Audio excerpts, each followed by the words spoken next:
Hey guys, so today I'm going to show you how to change your location on your mobile device. So first you have to go over to your menu section and then you scroll down to settings, which you have here. And when you click on settings, you just go over to the search bar and you search for advanced. So when you search for advanced,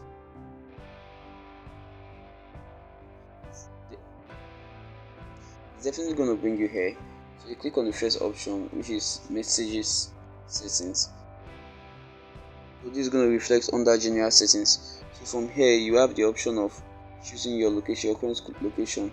The phone is configured to detect your location automatically. So now you have the leverage to change the location to whichever place you want it to be. Like some of you want it to be at the United States.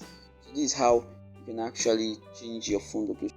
But for me, I'm going to put that automatically detected.